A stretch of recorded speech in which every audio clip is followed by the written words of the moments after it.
Hi, hello, and welcome to the Story is Pod with Katie and Amanda. 2025 year in review. Is this you doing the banner at the bottom? Yeah, and here's the banner. Felt very Reading Rainbow of you. Reading Rainbow. Hi, everybody. Long time no talk. Okay, so you decided it's part of the bit? It's part of the bit now. It's part of the bit. Man, this is it. This is the big end year recap review episode. It is. And choosing 10 books was really hard. Really, really hard. Really hard. I had a very hard time. But before we dive into our top 10 recap, which I know is what you're all here for, we do have a couple of things that we have to hit on. Just like a quick fire, pop culture things that are going on. You want to talk about SNL? Of course. Bowen Yang last night. Last episode of SNL. It was devastating. I cried. It was Ariana. She was the host. It was just... He cried. I mean, he cried. They cried. Everyone cried. It was so good. As you guys know, it is well documented. My love for Matt Rogers and Bowen Yang, specifically as a duo, but them separately, I love them equally. I could never choose a favorite child. And Bowen's last SNL episode was last night. I hope that he is going on to be just like a major mega movie star. I hope that we find out that he is filming something so huge in the spring, which is why he had to leave mid-season. Because this is crazy that he's exiting mid-season. Yeah, and you read the post, I'm sure. He was very complimentary. Of course. And it didn't allude to any major falling out. No, I don't think so.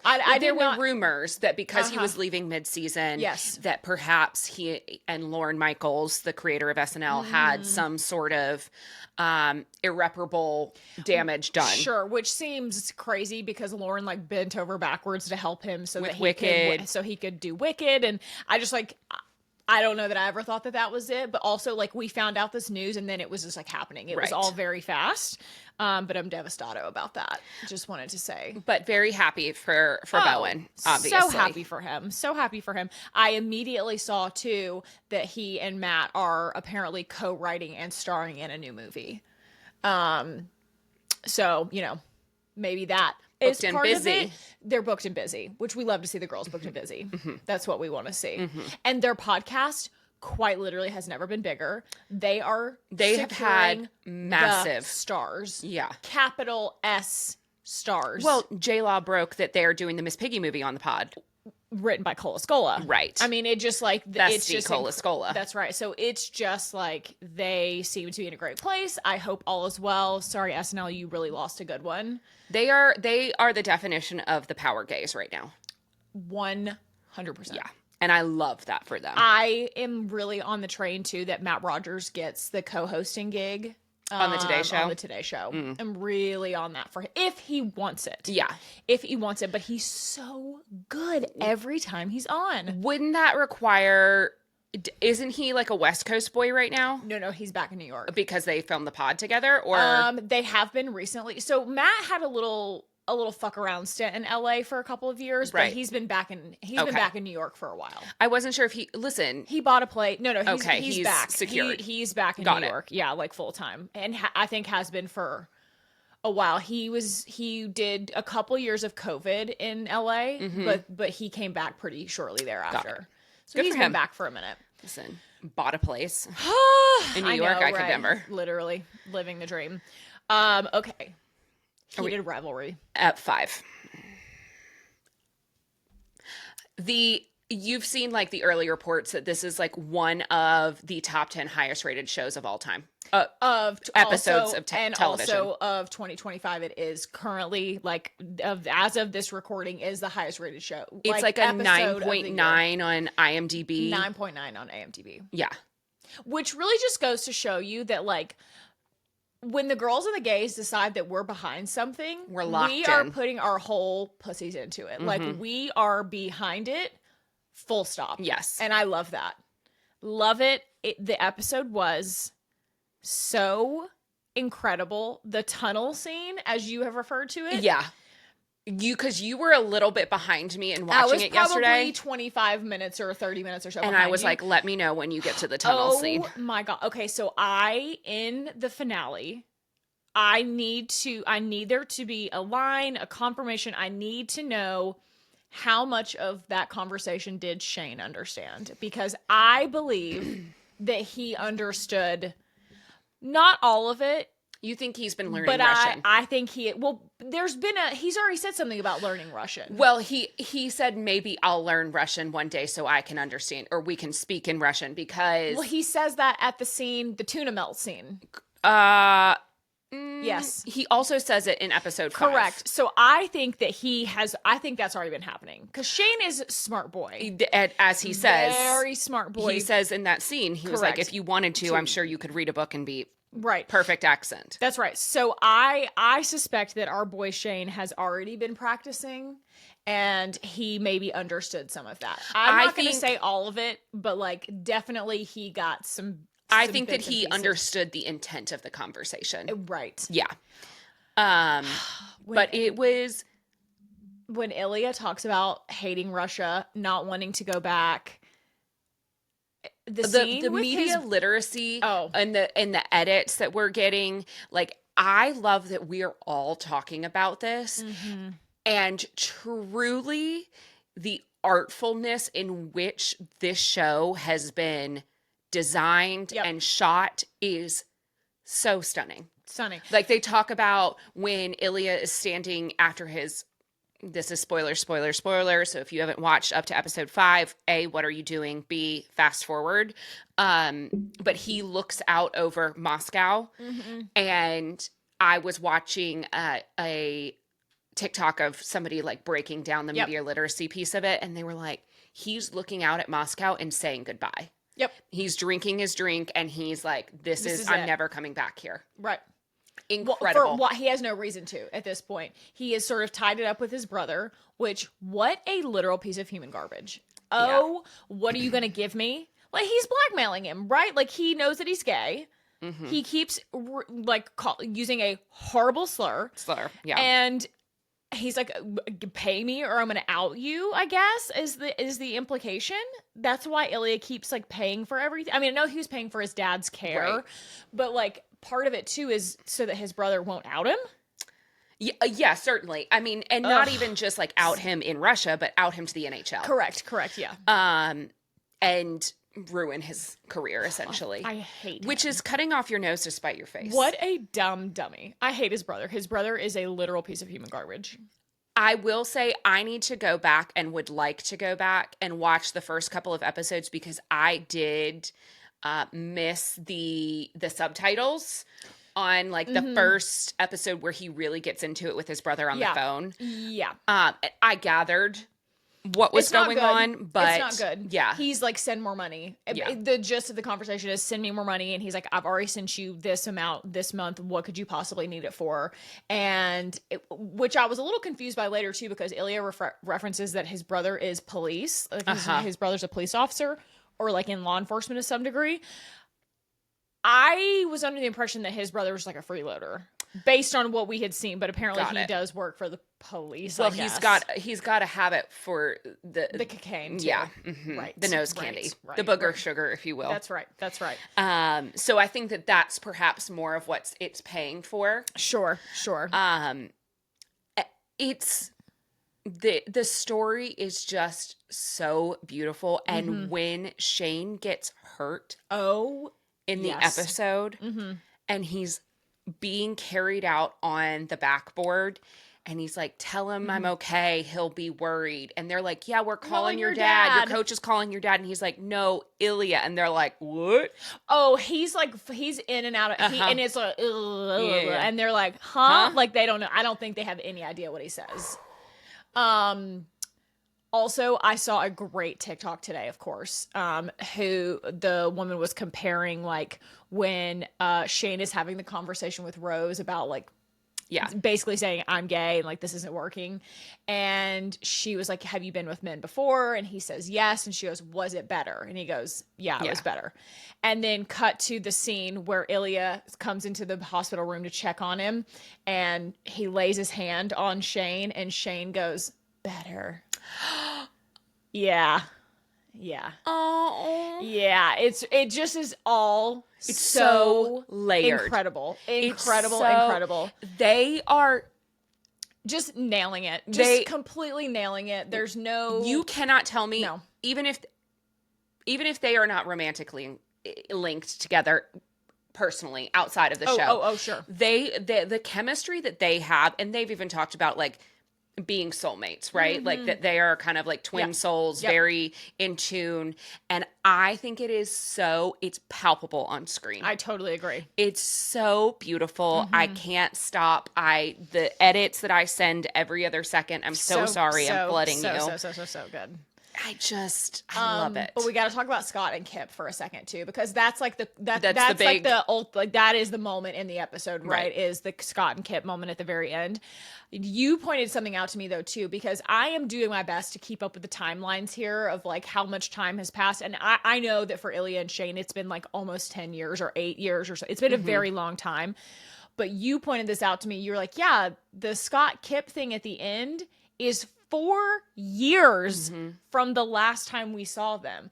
And I am having a hard time. So Kip is still single, number one, after 4 years. You tell me that man is not booed up, because he's a catch and a half. Scott, you're great. But like Kip is the star. I'm sorry. He is. See, he's the star. I love Scott. I love Scott too, but like you're telling me that he's still single. He's still seemingly kind of waiting on you. He's at the game with his dad, and he's still like waiting on you. That seems crazy to me. So I am hoping that in season 2 we will get like a catch up episode a little bit of like what happened in those 4 years with Kip and Scott from the time that we saw them at the devastating birthday party scene to the kiss on the rink.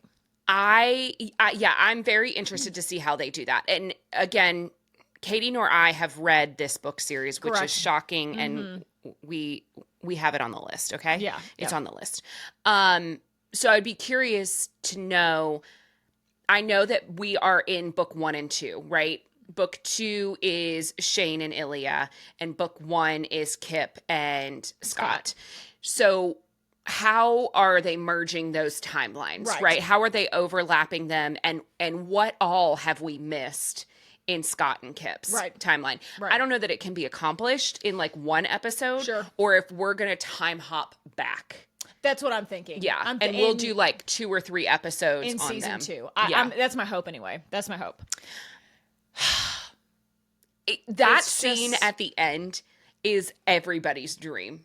That you're like your significant other, my God, yes, hot significant other is like, it's you. Gets them. Oh my God, it's as a girl who is very convinced that I too would be marrying a professional athlete like Kip at some point in my life for many, many years, and we don't have to go down that road, but.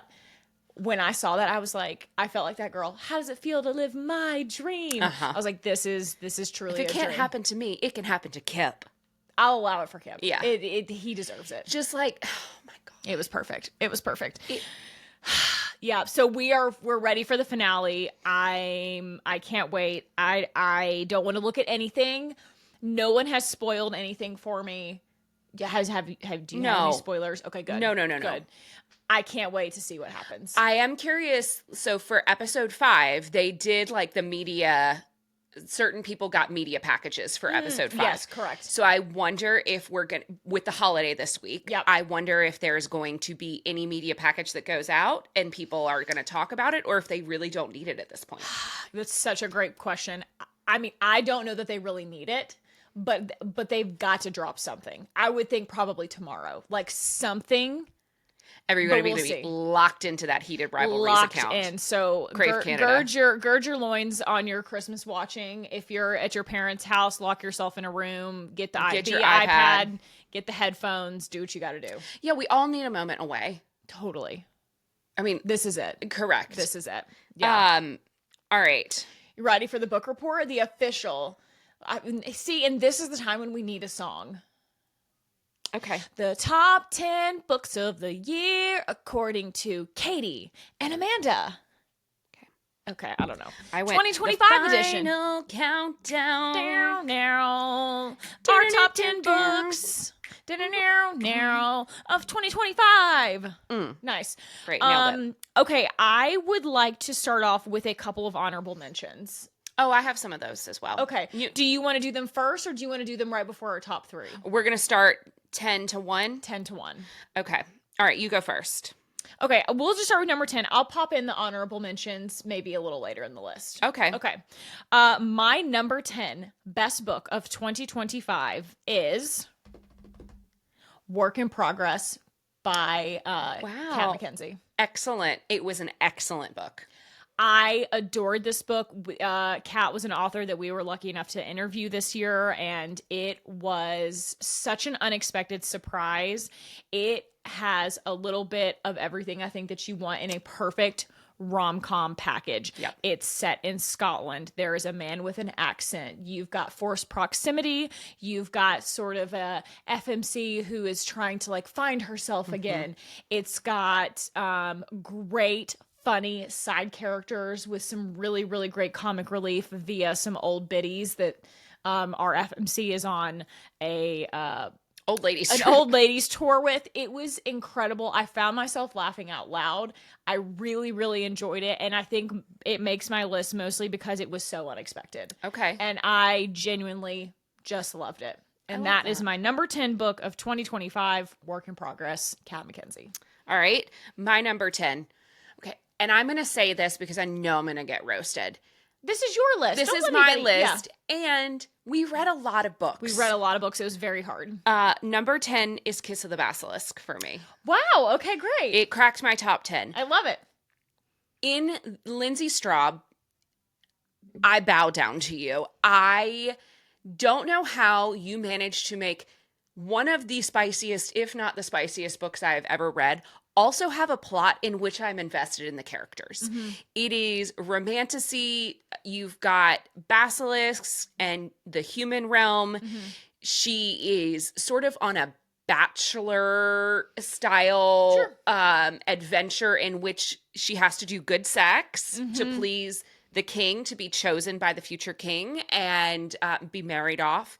And plot twist, it doesn't go to plan. That's right. I'm not going to spoil it for you, but it is a one-handed read, and wow, is it a slip and slide of an adventure. 1,000% couldn't agree more. Very good. Okay. My number 9 list of 20... Number 9 list? Nope. Number 9 on my list, 2025 read Till Summer Do Us Part by Megan Quinn. That's on my honorable list mentions. As you guys know, I'm a romantasy girl at heart, and I was so pleasantly surprised by some of my alternate off-genre for me reads this year. Again, this was a book that I did via audiobook. It was, I think, the funniest book I listened/read all year long. Megan Quinn, you are a girl who gets it. It is set at a very fun summer camp. Summer camp vibes, again, sort of a forced proximity. I will say, I'm not gonna say arranged marriage, but like marriage of convenience. Yes. It was so fun. Again, fake dating, fake marriage. Fake marriage. It was just, it gave you a little bit of everything. I thought that the sex scenes were incredibly well done. They were lighthearted. It was so great. Had a happy ending. I absolutely loved it. Megan Quinn, number 9, Till Summer Do Us Part. Wow. I loved it. Okay, my number 9 on my 2025 list is The 7-Year Itch by Amy Dawes. I was wondering where she was going to fall. Love Amy Dawes. Yes. I love it. This particular book is the second in the series, so 9-month contract, 7-Year Itch, and then Honeymoon Phase is the newest release. This book centers around, it's sort of enemies to lovers, I would say. The second chance romance-ish adjacent. The FMC has been married, and she was in a terrible marriage, gets divorced. One of the brothers that lives on this mountain that we follow throughout the series, grumpy, sort of hates everybody. They end up running into each other at a sex club in Boulder, Colorado. As one does. And wow, wow, wow. It is spicy. It is fun, grumpy sunshine vibes, happily ever after. And it is perfect. I love Amy Dahl. She writes a lot of curvy FMCs. Again, I know I've talked about this on this podcast ad nauseum. As someone who is not a whiff, I like to see myself reflected in books. So I love that. That's a great pick. I love it. claps for Amy's. Love that. Amy's? Okay. Number 8 on my 2025 best list is The Reckoning by the Twisted Sisters. Wow. Yes, The Reckoning, which is book 3 of the Zodiac Academy series. You guys know that really? we are doing a deep dive. The further we have gotten away from it, the more enjoyable I'm like, oh, I really liked that, and now I'm very anxious to get back in. I feel like we turned a corner with some of our men in the story. I feel like we have finally found some redeeming characters, and frankly, you fall in love with Lance O'Ryan, and he takes up a lot of space in my head, and so therefore, The Reckoning must be in my list. It's hard to talk about because it's like a book in a series, without being too spoilery, but it is. The Vega twins are at a magical school, and they are Fogwarts. Fogwarts alert. They're at a magical school. They're learning the new ways of this new realm that they've been dropped into. They're coming into their own powers, and they're figuring out which man or men are for them. And we finally got to the hashtag The Reckoning, and while I was underwhelmed by what actually The Reckoning was, I really liked the book. That's exactly what I was thinking the whole time you were talking about. Yep. I'm like, really? I just mean like that book in particular. Yeah. Because I think we've also identified like our big baddie of the series. I think we've just like, I kind of maybe can see where we're going a little bit now. And yeah, so number 8 on my list is The Reckoning. Okay. By Caroline Peckham and Suzanne Valenti. Number 8 on my list is Wyatt by Jessica Peterson. Great pick. I loved Wyatt. Great pick. It was also one of our book club reads. We are very lucky to have Jessica as a local author to us. So we've been fortunate to partner with her a couple of different times. She's amazing. First of all, she is one of the nicest humans on the face of the planet. Truly. And truly is so fun and funny and just lights up a room. And her books feel like an extension of her. I love Wyatt. It is book 2 in I'm going to forget the name of the series. Do you remember? Lucky Ranch. Thank you. Lucky Ranch series. Oh, sorry. Lucky River Ranch. What you said, Lucky River Ranch series. And without giving too much away, it is brother number 2. Yep. And there is a scene in a bathroom, and that's all you need to know. Give us a couple of the tropes. What would we say? Well, certainly it's cowboys. Yep. I would say it's like brother's best friend. Yeah, brother's best friend, I guess. No, sorry. Sister's best friend. Sibling's best friend. We'll call that the trope. Yeah. And I just feel like it's very found family. Very much so. Yeah, it's incredible. Small town romance. It's chef's kiss. Delicious. Love it. Okay, great. All right, number 7 for me. Number 7 for me is actually a second book of a series as well, and it is The Night Prince by Lauren Palferman. It is book 2 to The Wolf King. You liked it better than The Wolf King? I did. I liked it better than The Wolf King. It is ACOTAR meets Outlander, but make it wolves. It is Scottish, major Scottish vibes. It feels like it's set in like the Scottish Highlands. Sure. It is absolutely like chef's kiss delicious. Okay. I absolutely loved it. Book 2 is where again, I don't want to spoil it if you've not read the first book, but book 2 you meet a potential Rhysand character. Oh. And you're like, oh my God, am I being Tamlined? Like, what's happening? So it is so great. We absolutely loved it. Lauren got picked up this year for a traditional publishing deal. She was initially indie pubbed. Now she is traditionally published. So the books are getting new covers, sprayed edges, the works. Yep. And book 1, The Wolf King, was recently-ish in the last like month or so re-released, and this book 2, The Night Prince, will be re-released, I want to say in February. It's very soon, but it was so good, and you find yourself maybe rooting for the villain, and Well, I like it's that. just I like so that great. a lot. I absolutely loved it. That is why The Night Prince is number 7 on my list. Incredible. Found family, also great found family vibes. It's good stuff. My number 7 pick is Rose and Chains by Julie Soto. Okay. Yep. I know we've talked about it on past episodes of the podcast. It is so well written. I love Julie Soto's contemporary work, so that was not shocking to me. I like her writing style. Yep. I cannot wait to read the rest of the trilogy. Yeah. Without using IP from other creators that we don't agree with. Set in a magical realm. Set in a magical realm. There are some dark themes. Just know that our supposed villain family is very icy blonde. Very icy blonde.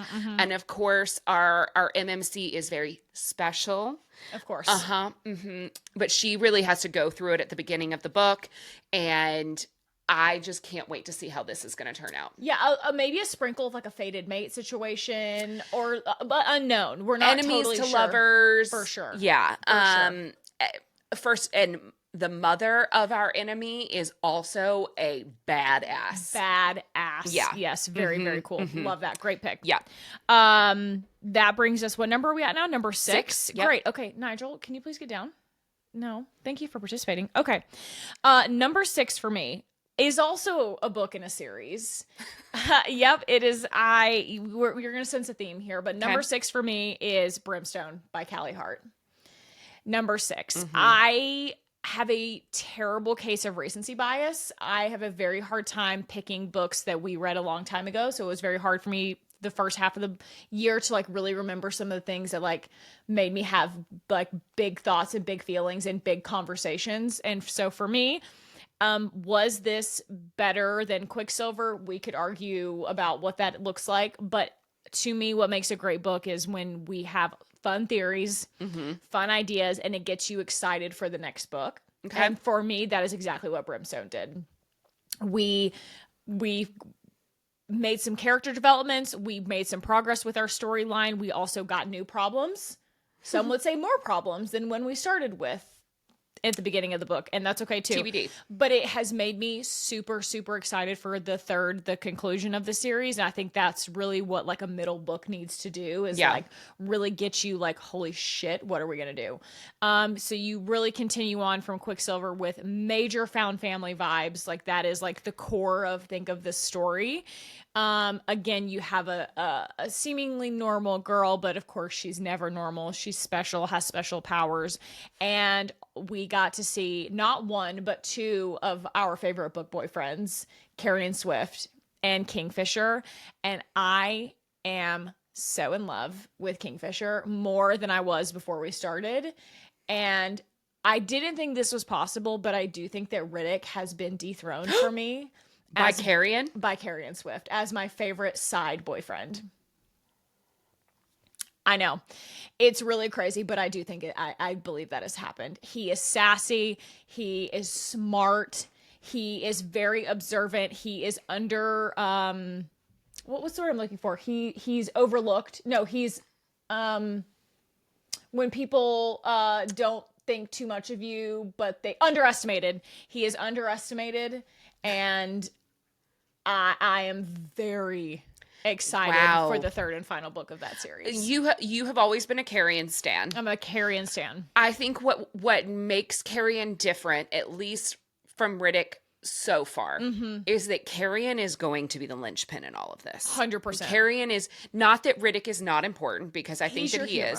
Yeah, but Carrion is not only a humor, but he is like going to be the key to get us to where we need to go. 100%. He is.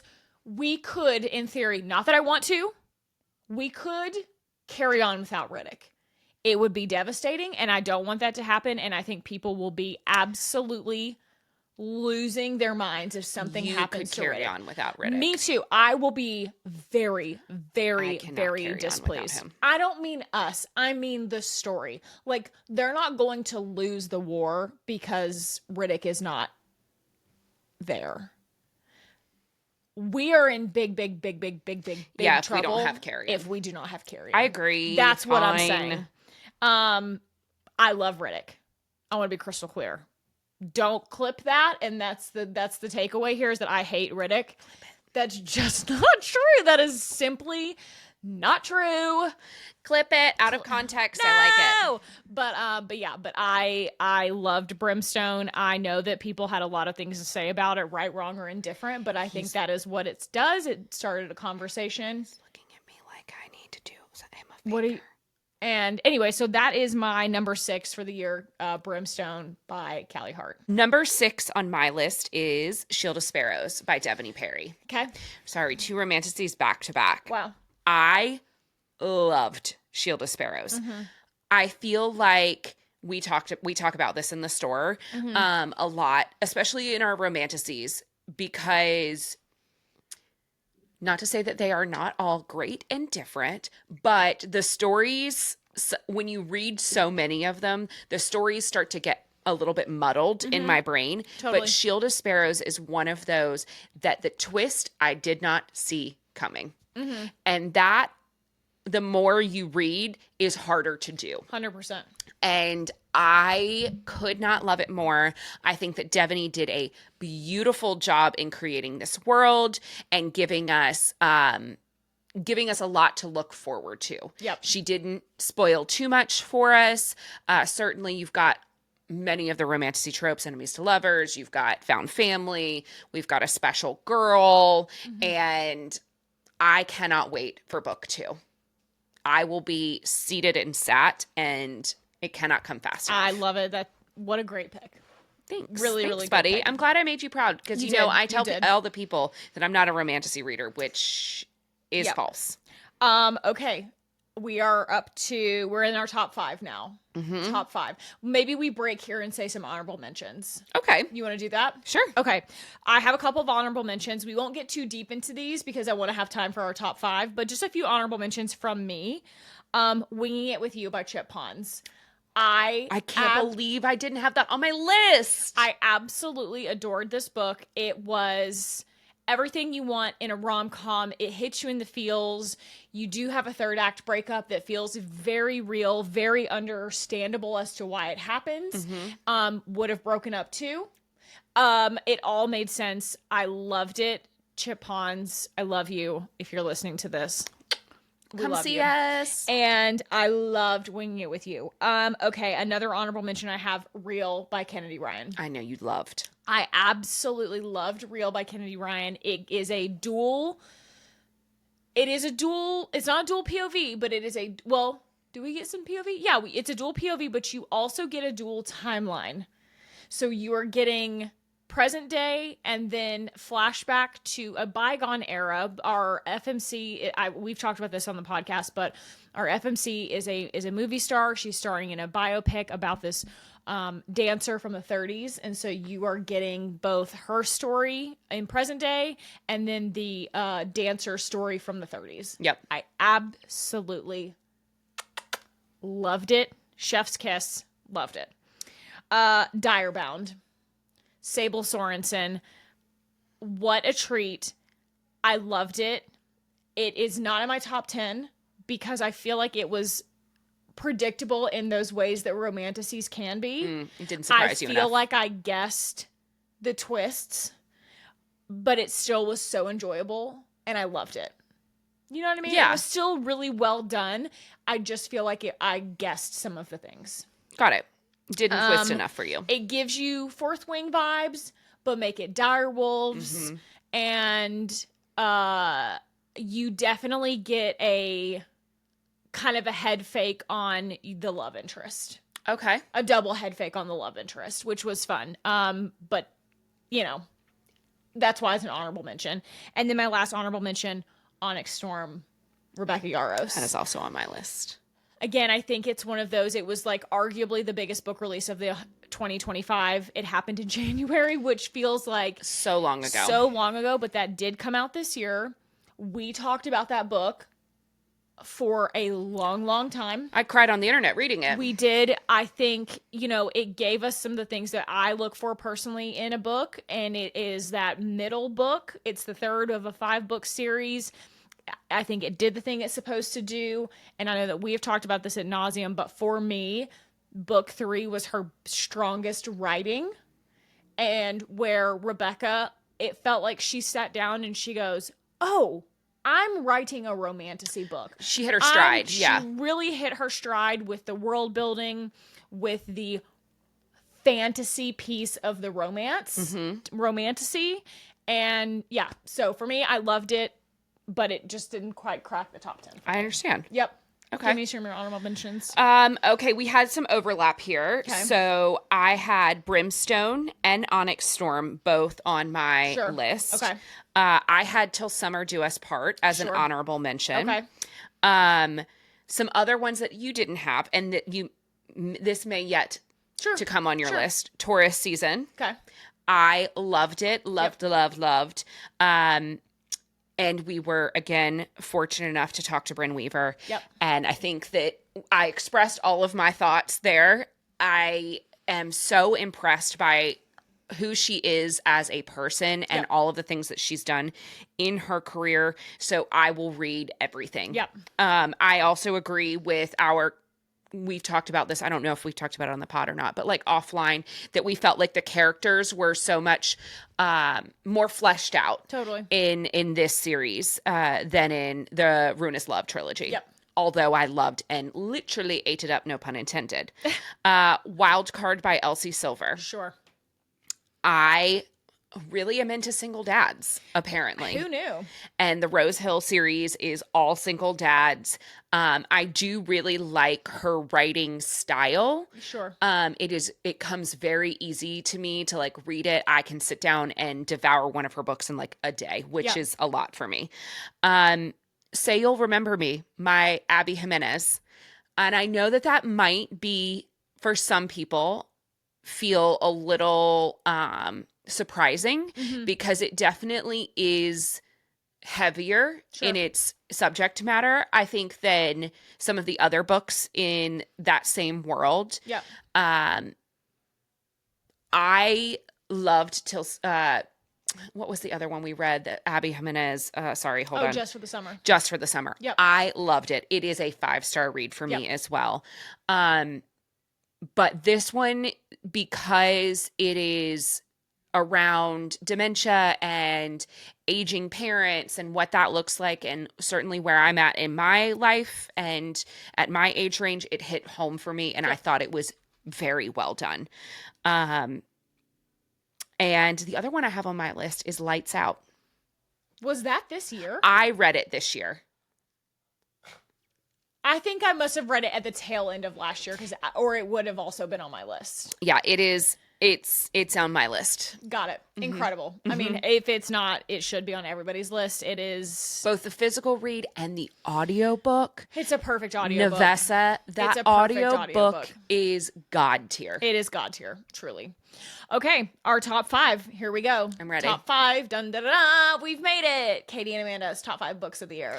Dun dun dun. Number 5, Taurus Season by Bryn Weaver. I knew it was going to be on your list. It was incredible. I absolutely loved it. I have a controversial take, I guess. I liked it better than the Butcher and Blackbird series, which is crazy. I know, but I thoroughly enjoyed it. I thought that this was clever and witty and funny and sexy and charming and had all the things that you want. I absolutely loved it. I don't have to beat the dead horse here. Taurus Season, Bryn Weaver was a perfect read for me. 5 stars. Loved it. Cannot wait for Harvest Season. Yep. All right. Number 5 for me. Morning Glory Milking Farm. Wow. By C.M. Nacosta. Yeah. I loved it. Yes. I had so much fun. Yes. It was the first monster romance that I had ever, I guess that's what we're calling it, monster romance? Yeah. Sure. Yeah. I picked it as like an unhinged read. The name is Quasi. And I was like, yeah, this is going to be just like sort of a puff piece. But I love the characters. I know. You loved it. I loved the characters. I'm invested. I want to read the rest of the books in the series. They are on the TBR. It is, without giving too much away, I'm going to get butchered on the way I say this. Is it Minotaur? Minotaur semen is Viagra for humans in this world. Because of course it is. And our FMC plays a milkmaid in which she must milk the Minotaur. Incredible. It's the fact that that is a premise for a for real book that you read and it is in your top 5 is absolutely incredible. It's so good. I love it. It's so good. You should absolutely read it. If it's even like on your maybe to be read, it absolutely needs to be boosted. Love it. Great pick. That's it. Excellent. Thank you. Okay, number 4 for me, Kiss of the Basilisk, Lindsay Straub. No, you know what? This book was perfect. It has everything. And by everything, I mean sex from page 12. It was for me. I was horny for it. I absolutely loved it. The amount of time that I spent thinking about and talking about this book, it would actually be criminal for me not to have put it in my top 5 books of 2025. I think I hand sold more copies of this book than maybe any book all year long. Actually, I feel confident that that's the case. We started a cult here in Charlotte. We had more pre-orders for Between Two Kings maybe than any other book we had this year. Mm-hmm. Maybe. Mm-hmm. If not, it's like top 1 or 2. I absolutely love it. I love Lindsay on Instagram, and I can't decide, am I in love with Lindsay? Do I want to be her best friend? Do I want to date her? I'm not sure, but I'm obsessed. And you need to read the epilogue. You have to read the epilogue because it gives you what you think that you're not going to get, and you get it finally, and it was incredible. Chef's kiss. 5-star read for me. No notes. Perfect. Yep. That is my number 4. I'm so happy for you. It has sex lessons. It is a love triangle. Mm-hmm. It is a duology. It is completed. Correct. It's got a little bit of like a fantasy piece to it, but it's like very fantasy light if you're like not a fantasy person. I just absolutely devoured it. She did an amazing job of making it sex forward and plot forward. It was perfect. I don't know how she did it, and I hope that I would like to crawl into her brain for a little bit. Oh my God, yes. And just get a little a peek at how you do that. How you come up with that. Yeah. And all I'll say is we need her to be drunk on a plane more. Oh, yes. Mm-hmm. And read the epilogue and you will understand why. Because I will not ruin that for anybody who has not read it. But the epilogue of book 1 is the perfect sex scene. Yeah. Yeah. It's what she knew what we would want. Well, and knowing how it ends in book 2. I am not there yet. Don't tell me. Okay. I know, because it is a love triangle. Right. She does choose. And knowing that, you think you guys, it's important. It's important work. It's good. It's homework. Put the cover in the Louvre also. Yeah. The cover is exceptional. All you need to know is that when she originally published it. Oh, yeah. Yes. It was split or swallow. And when she got picked up, because wow, did she go TikTok famous.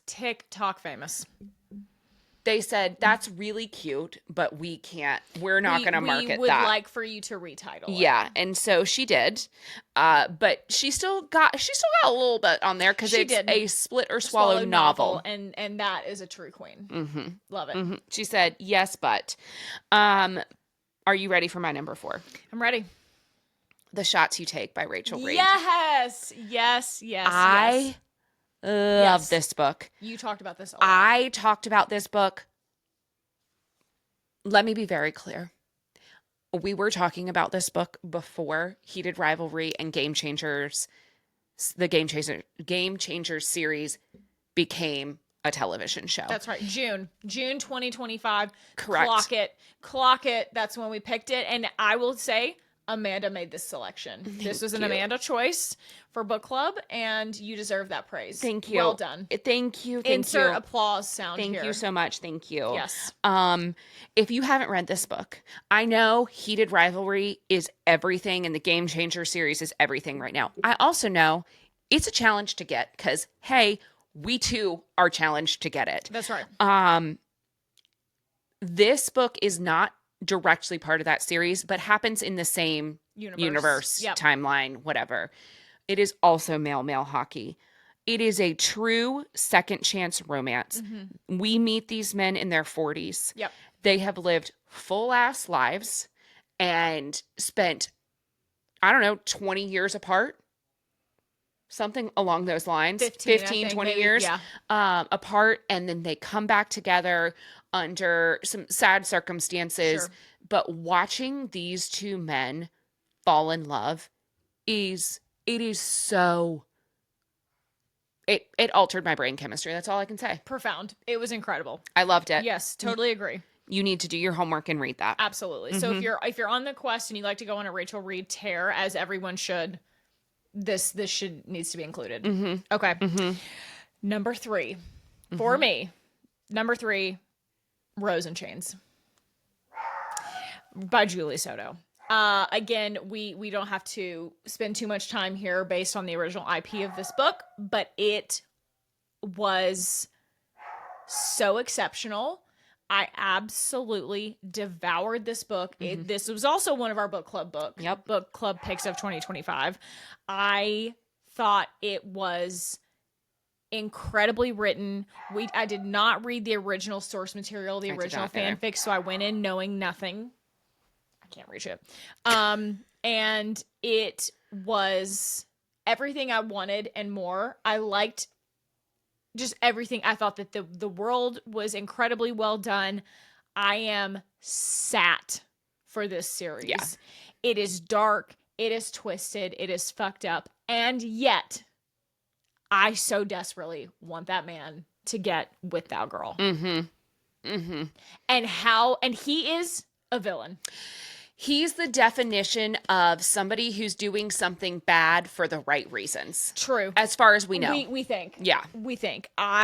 He is the epitome of morally gray. Mm-hmm. And the way that she's able to make him and his family so villainous and so evil and just so horrible. Like he is objectively on team bad guy. And yet I still want him. Yeah. Do you know what I mean? Like the way that she's able to create that dynamic is just, it's incredible work. She do be knowing what she's doing. So that is my number 3, Rose and Chains by Julie Soto. Okay. I go off the charts a little here because I have some non-specific romance books in my top 10. Yep. Number 3 for me is Bury Our Bones in the Midnight Soil by V.E. Schwab. Sure. It is romance. It's not, I wouldn't say it's like smutty specific to the bookstore romance, but it is a sapphic romance, vampires. It takes place, it's a dual timeline. So you're in present day and then you're like in the 1600s. Very cool. It might even be older than that, but it is so well written. I remember seeing VE speaking about it and talking about how her American publishers weren't sure that they wanted to publish this work because it was a sapphic vampire romance. And to that I say, go fuck yourself, because it is incredible. It is worth the hype. It's dark, it's twisty. You can't decide whether you really like the FMC number 1, the older FMC, if you will. And even at the end of the book, you're like, okay, maybe I understand how we got here, but do I like her? Yeah. It is a book that I think about. And that to me is when you start to get into the top tier of the books for the year. I love it. Great choice. It is definitely on my very high on my read list because you have talked about this book. I love it. A lot. Okay, number 2, and I think this also might be your number 2. Or it may be your number 1. So if you want to talk about it with me, you can. My number 2 book of 2025 was Project Hail Mary. It is an honorable mention. What? Yeah, you know what? That's a bad call for me because I am shocked. Loved Project Hail Mary.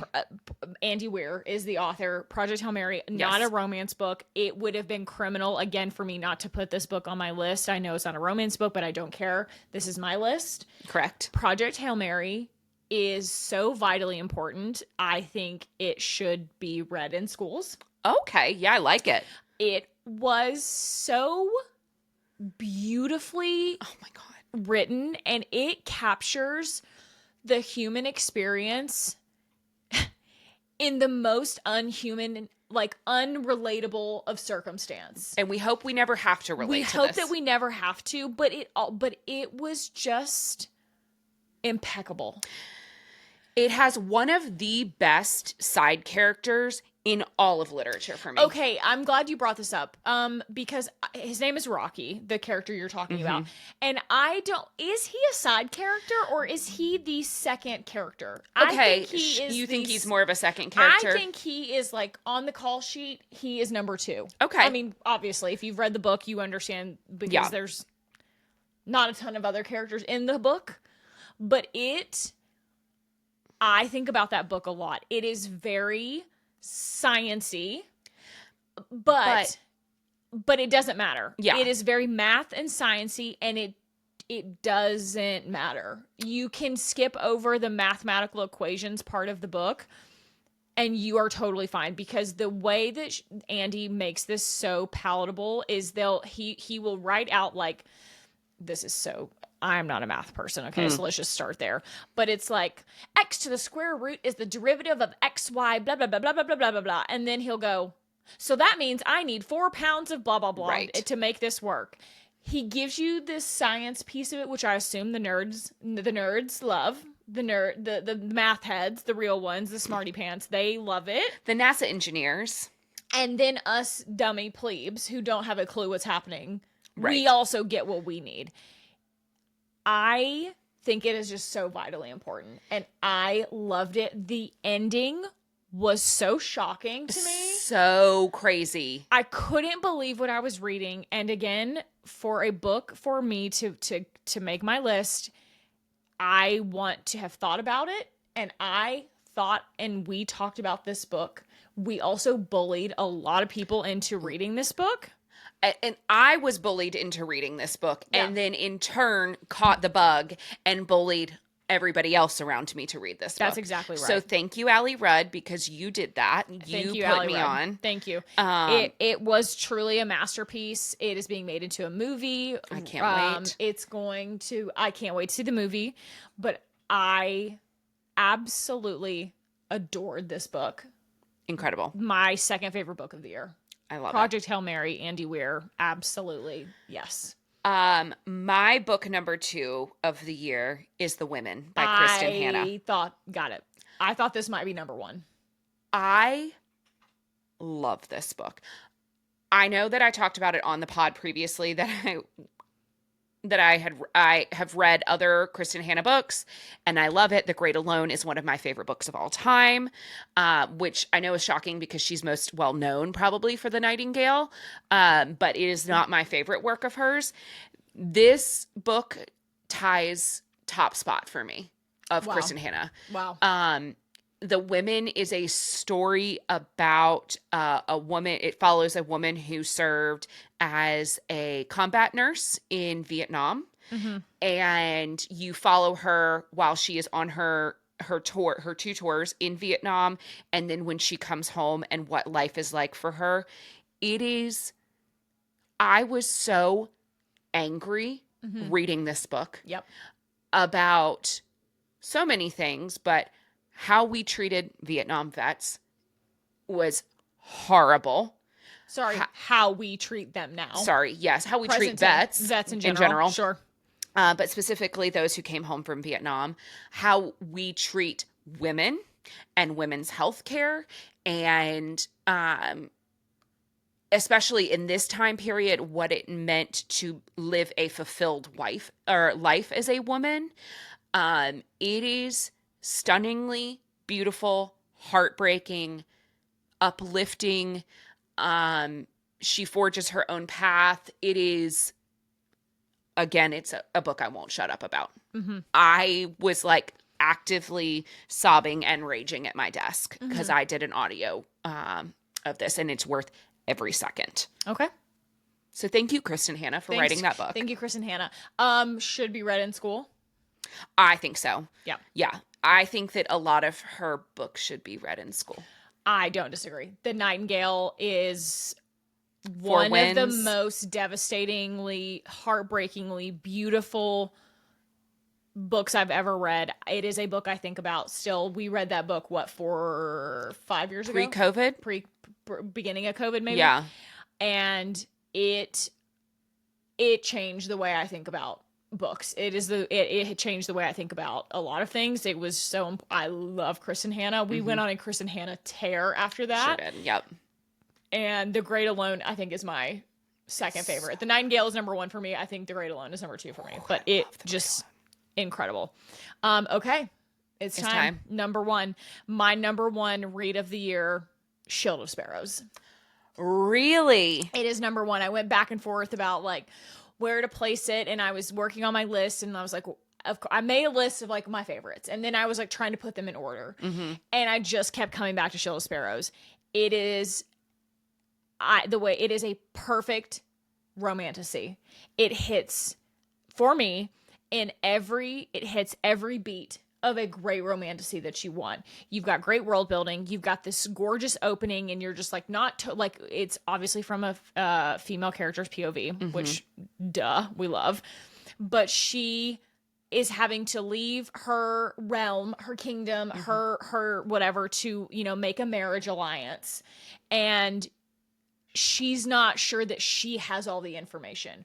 Why am I having to do this? What's going on? So you've got a self-discovery, discovery about your family, discovery about your kingdom, your whatever the case may be. That is sort of like the setting for the book. And then you just go on this great adventure. You get great reveals. There were a couple of reveals, certainly, that we guessed from having read many romantasies. However, the twist at the end, I did not see coming. I did not anticipate. We talked about this book for months afterwards. I am so locked in. This is also only going to be a trilogy. We already have a date for book 2, which is in April of 2026.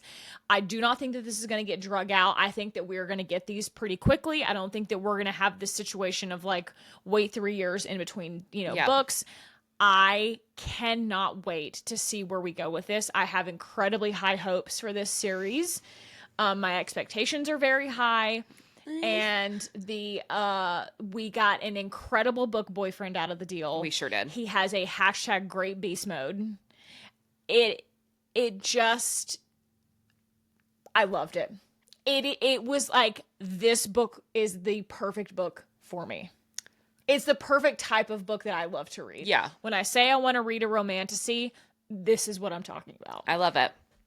And that is why Shield of Sparrows by Daphne Perry was my favorite book of the year. I love that. Yeah. I don't know if you'll be surprised by my number one or not. I'm trying to think of what I feel like it's going to be, because I really can't believe that Project Hail Mary was not on your list. I'm shocked that you missed that it. was a miss on me. Yeah, that was a miss for me. But my number one book of 2025 was For Whom the Bell Tolls by J.C. Lynn. Of course.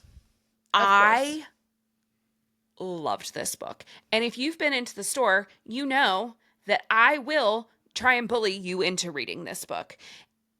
I didn't know when I first picked up the book. I had heard about it from Book Talk because J.C. Lynn was apparently doing like skits on her TikTok page, and people were like, no, this is a story, you need to write the story. And she sure did. It tackles grief, the human experience, the afterlife, religious trauma, all of these things that you're like, hey, that feels really heavy. And certainly there are heavy moments, but she has done it so well. Our FMC, this is not a spoiler because it literally happens in like the first 10 pages of the book, passes away, and she had a terminal illness and knew she was going to die. And so she was sort of grappling with what that was going to look like while she was still here on Earth. And then she passes into the afterlife.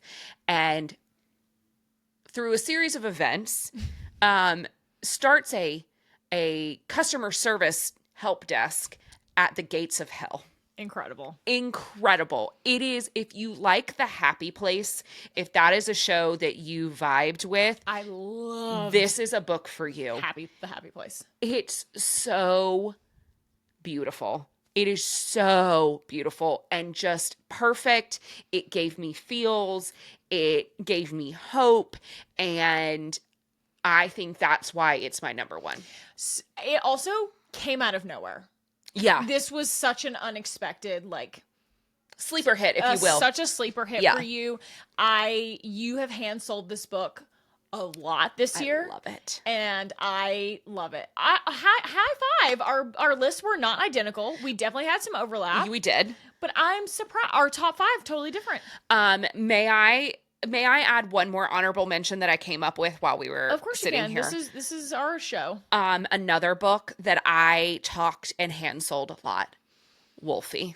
Oh, by Paisley yes. Hope. Okay. I like to tell people when they're shopping in the store and they're like, I don't know what I like. I'm like, that's great. This store is about self-discovery. Mm-hmm. And I discovered some things about myself. I didn't know that a vigilante motorcycle gang outside of Savannah, Georgia was for me. Surprise. But it's for me. I was not like a Sons of Anarchy girl.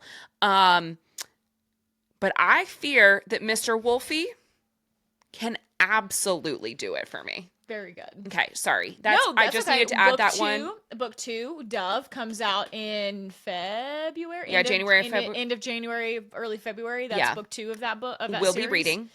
Yeah. Also, the covers are pretty sickening. The covers, very like old school pinup girl kind of like motorcycle gang vibe. Beautiful. It's a great cover. Beautiful, and they're paperbacks. So they got a nice flop. Nice flop. It's very important. Flop. It is important. Do you have anything else you want to add for 2025? Anything that came out this year that is definitely on your list that you feel like you're gonna really love? You know what was not on either one of our lists? Maybe you haven't read it yet. This just occurred to me too. Mate, Allie Hazelwood. I have not read Mate yet. Neither was Deep End on either one of our lists. I did love Deep End. I did too. This is the hard part. Right. This is the hard part. If we read 12 books or 10 books in the year, ranking them would feel easy. But when you start heading into territory where you're like 50, 60, 70, 80, 90, 100 plus, like, then how do you narrow it down? Mm-hmm. And I, like, even sitting here talking about things, I'm like, oh, I forgot. I really liked that one. I know. It's really hard. So I think that part of our commitment to ourselves for next year when we do our 2026 wrap up, since now you're going to get on my story graph bullshit. Correct. That's right. Is I need to not only be giving star ratings, I need to be putting some notes in there. You don't star rate when you read them? I know I star rate when I read them, but I don't add like notes. Oh, I see. Yeah, I think we need to do a better job. I need to actually some anecdotal reviews. My reviews are hilarious. They're like slay. That's my review. One word. Or like, OMG, are you fucking kidding me? 5 stars. I'm like, that tells me nothing. Great. Love it. You're like, wonderful. Upon reflection. Yeah, so I think you're right. That we need to do a little bit better job of that. Yeah. A couple books from 2025 though. Oh, I just thought of another one. It's fine. We got to keep it. Say it. It's okay. Night in the Moth. Oh, I haven't read that yet. So, But some 2025 books that I will definitely be reading in 2026 that I am certain had I read them would have cracked the list. Alchemized. Of course, Alchemized. I started, will had to read it. pause. Had to pause. This is not from this year, but it got re-released this year. Fairy Tale. Yeah, I would like to read Fairy Tale. I'd really like to read Fairy Tale, and I'd also like to read Anathema. Carrie Lake. Correct. Yes, Yep. Anathema. I have that downstairs actually. Mm-hmm. Anathema, and I feel like there was and Nocticadia. I'd Yep. like to do those two. Mm-hmm. And I feel like there was another one that I was thinking about that I really wanted to read that came out this year that I just didn't. I would really to. like to read Insatiable in that trilogy. That is a house favorite. It is. The The girls booksellers go berserker for Ham. that series. They absolutely love it. Yes. Cuckoo yes. Bananas. Oh, Hollow. Yes. That is another. See, these are hard because I feel like a lot of these came out towards the end of the year. Correct. As well, so these are Once tough. we start hitting like November, we get a little pressed to like be able to read and review them. Right. Especially right now because we are still on our Zodiac journey. Sure. So we are still actively consuming those Yep. books. So once we get through, whenever we're done recording that series, Yeah. that'll free up a little extra bandwidth too. A little bit for sure. Anything that you're really looking forward to? Let's call it in Q1 of next year. I mean, we've already named a bunch of stuff, but is there anything that we forgot that we haven't mentioned? Allie Hazelwood has a novella that's being released that I'm pretty excited about. Really? Yep. That I'm very much looking forward to. I'll have Tommy pop the name in here because I can't remember what it is right now. But I'll read anything Allie Hazelwood writes. Zom Romcom Yep. is getting a sequel, which I'm pretty stoked about. Yep. I will definitely be reading that one as well. And I'm trying to think if there's any Oh, others. well, we've already talked about this, but Conform, which is our January book club pick. Yes. I am so fucking hyped to Yes. read this book. Me too. I am very, very, very excited. Yeah, and the next book of that series comes out in February, and it is a prequel to Conform. So I'm very much looking forward. I got to be honest with you. I hate to be that person and be like, I can't tell you about it. But our book club picks that we kind of already have like sort of slotted out for next year, not the whole year, but like several of them, I fear are so They're gonna fucking good.